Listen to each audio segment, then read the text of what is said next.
Ladies and gentlemen, I'm going to tell a story now.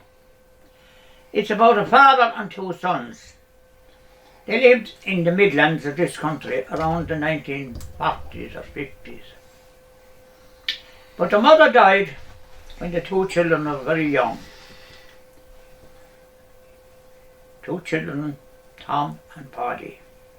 And they were very, very lonesome after her. She was a great mother.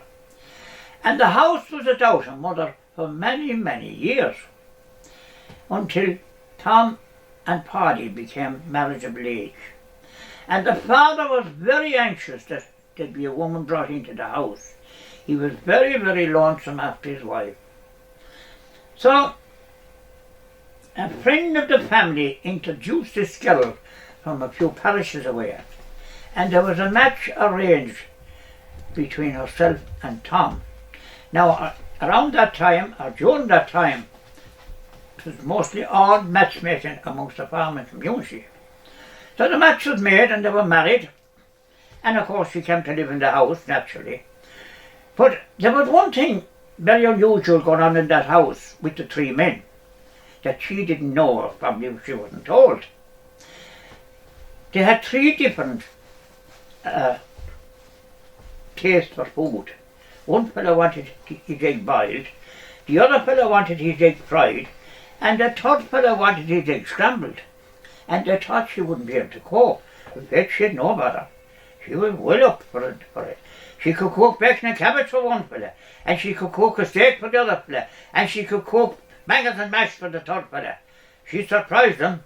She was a fantastic cook. She could make lovely apple tarts and lovely rhubarb tarts.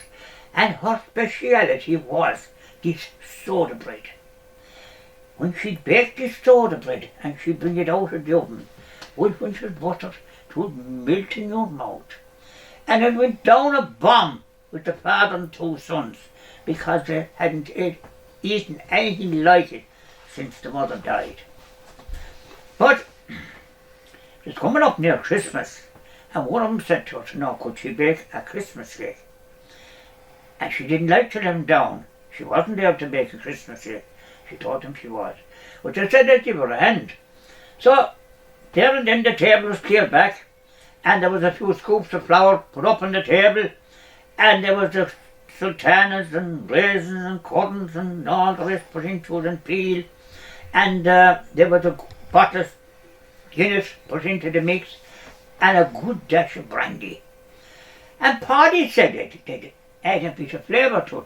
He went out to the shed and he brought in a scoop of Maverick. Now, Maverick is a powder, and it's fed to young calves. It's made up with milk and water. But what's good for the animal is good for the human being. And then the father said I should put a few slices of turnips in the cake. And then there was two jars up on a shelf, and they were the identical same. And one jar, the bread soda was in it, and the other jar, there was flea powder. And the hand that reached up for one of the jars brought down the flea powder, and before they knew what was happening, they had 2 spoons of flea powder put into the mix. Now they were going well. So then the father said, "We no harm," he said, "to put a few spoons of cascara into the mix." That was done, and the whole lot was mixed up, and they decided to boil the Christmas cake. Just put on a steady boil for about the best part of an hour.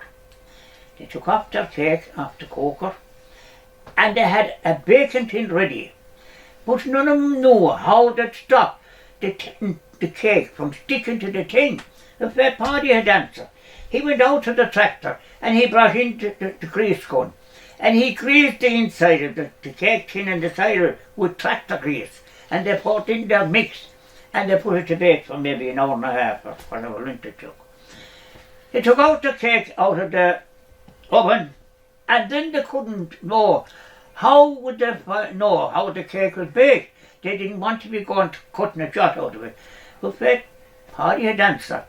He got the tongs, and with one leg of the tongs he sunk it into the cake, and he pulled out the tongs. Believe it or not, it was dry. Mission achieved. The cake was baked. They moved back their cake and they decided to make up the icing. They made up the icing, put it a bit in the tin side. And Paddy said he'd bring in a scoop of flour and he'd thicken it. So he went out to the shed, and of course there was bags of maverick, and there was bags of flour, and there was bags of coal, and there was a bag of hot water. A plaster had been there the week before, and didn't Paddy by mistake, didn't he put a scoop into the hot water? And he brought in a scoop of hot water, and they put it into the icing, and they mixed it up. And Tom, he was very handy with a block-layer trowel. And believe it or not, he put on the icing with the block-layer trowel, top and side, made a lovely job of it. And he inscribed a Merry Christmas on it. And then they put a few sprigs of holly in it, and they put a little Santa Claus. They stood him up inside in the middle of it. Well, it was a real Mackay. They put away their cake on the Christmas night.